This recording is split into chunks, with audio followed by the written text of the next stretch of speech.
dabarsaa jirra hamma daddafaa walii dabarsaa namni hundinuu irraa fayyadama soomni guyyaa boriitiif ka iftaanii akka malee jaallatamaadha obboleeyyan khayrii sawmu yawmi ashuuraa guyyaa saglaffaa agartee ashuuraa soomanuun fadlii inni qabu caalina inni qabu ergama rabbiitu sallallahu alaihi wasallam nu qaraasise fadlii gurguddoo qabaa limukhalafati alyahudi awwalan yahudaa khilaafuudhaafillee ajrii qabaa lammata agartee guyyaa sana soomanuun badii waggaa tokko guutuu badii xixiqqaa sirraa buusa badii gurguddaan hojjettanii gaafachuun keessan hin oolu laakiin badiin gurguddaan toobatan nasuuhatti ajuma ka shartii afran guuttate jechuudha sana sinuuni beektanii waggaa dheeraa walitti himaa ture shartii afran ka guuttate shartiin sunuu gartee awwala maaliifan hojjedhe ja'iina daamu lammata gartee lamuutti hin deebi'u janii garaa murachuu sadaffaa yeroodhuma sana gartee harka dhiqatanii biraa deemu afraffaa yoo haqa namaa ta'e haqa abbaa sana deebisuudhaan toobatan nasuuhaa argatta jechuudha badii gurguddaa fi badii xixiqqaarraallee jechuudha amma soomni guyyaa ashuuraa kun akka rabbiin subhaanahu wa ta'aalaa itti mu'mina isaa gammachiisetti jechuu nabiin rabbii sallallahu alaihi wasallam an yahudaa khilaafuufin guyyaa kurnafaalleetti dabalee soomaa jedha rasuuli rabbii alaihi salaatu wassalaam kanaaf agartanii duuba akka malee jaallatamaadha namni guyyaa sagalii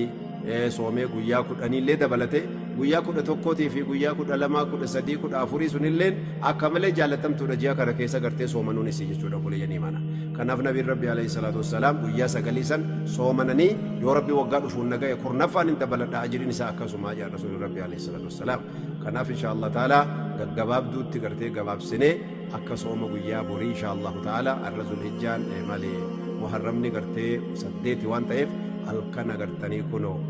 salgaffaan isaa itti seenu dhaamsa isinii dabarsaa jirra hamma daddafaa walii dabarsaa namni hundinuu irraa fayyadama soomni guyyaa boriitiif ka iftaanii akka malee jaallatamaadha obboleeyyan khayrii wassalaamu alaikum warahmatullaahi wabarakaatu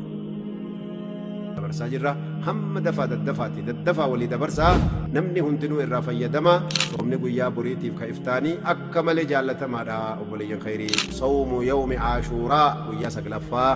agartee ashuuraa soomanuun fadlii inni qabu caalina inni qabu ergama rabbiitu sallallahu alaihi wasallam nu qaraasise fadlii gurguddoo qabaa limukhalafati alyahudi awwalan yahudaa khilaafuudhaafillee ajrii qabaa lammata agartee guyyaa sana soomanuun badii waggaa tokko guutuu badii xixiqqaa sirraa buusa badii gurguddaan hojjettanii gaafachuun keessan hin oolu laakiin badiin gurguddaan toobatan nasuuhatti ajuma ka shartii afran guuttate jechuudha sana sinuuni beektanii waggaa dheeraa walitti himaa ture shartii afran ka guuttate shartiin sunuu gartee awwala maaliifan hojjedhe ja'iina daamu lammata gartee lamuutti hin deebi'u janii garaa murachuu sadaffaa yeroodhuma sana gartee harka dhiqatanii biraa deemu afraffaa yoo haqa namaa ta'e haqa abbaa sana deebisuudhaan toobatan nasuuhaa argatta jechuudha badii gurguddaa fi badii xixiqqaarraallee jechuudha amma soomni guyyaa ashuuraa kun akka rabbiin subhaanahu wa ta'aalaa itti mu'mina isaa gammachiisetti jechuu nabiin rabbii sallallahu alaihi wasallam an yahudaa khilaafuufin guyyaa kurnafaalleetti dabalee soomaa jedha rasuuli rabbii alayhi salaatu wassalaam kanaaf agartanii duuba